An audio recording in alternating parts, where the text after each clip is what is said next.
the argument I'm making is most people don't think that way. I mean, Amazon, of all people, never occurred to them to make it a community device that also read books. When the technology is already built in, they don't have to do a thing. The other thing to understand is you don't have to build a tribe. It might already be there. The Beatles did not invent teenagers. They just led them. That there are people out there who want to be led. There are people out there, like Nathan Winograd discovered in San Francisco, who once they hear a story desperately want to be involved. When you think about your tribe, one choice is make it big. How many people can I get in? Another choice is make it small, make it tight. I've invited all of you, I don't know if all of you got the invitations later, Mark will be at the back if you didn't, to the online tribe that's closed, that's tight. We got a few thousand people there. Some people don't get it, they leave. But there's a core group of people, many of them are here today. Raise your hand if you've been there for more than a week or two.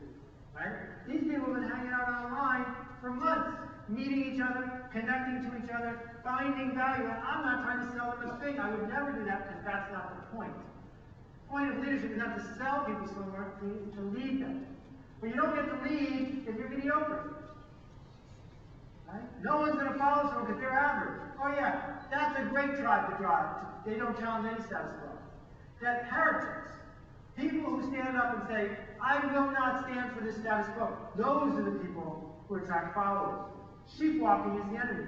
Sheep walking, the idea of acting like a sheep, sleepwalking through your day, filling in, making sure it works, not getting found redundant, a phrase I really find horror in, that doesn't work. That's not how you're going to find people to follow you. People are afraid to be heretics. Yeah, once out of every 50,000 heretics, someone gets burned at the stake. But in general, being a heretic is not that dangerous. So another Westminster Abbey story. Robert Faraday, guy sort of invented cool things to do with electricity, also invented the balloon, and probably the balloon animal. But for now, we're just going to talk about the balloon. People who work in balloon factories, sort of like it. There's no busy season for the 7 meters of the balloon business, and it's quiet and comfortable. It's not a lot of sharp objects.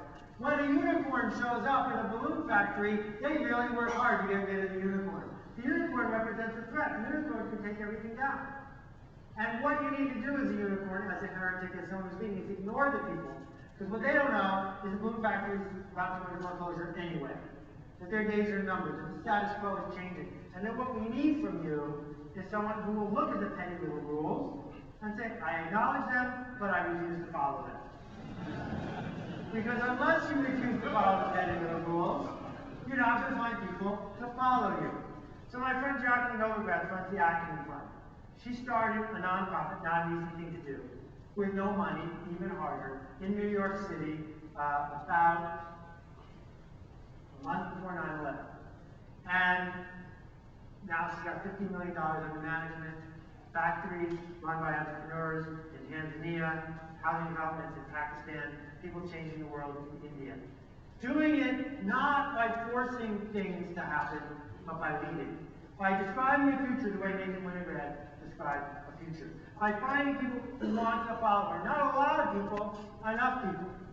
This is hard for a lot of us, because we don't think it's right. It's not socially appropriate.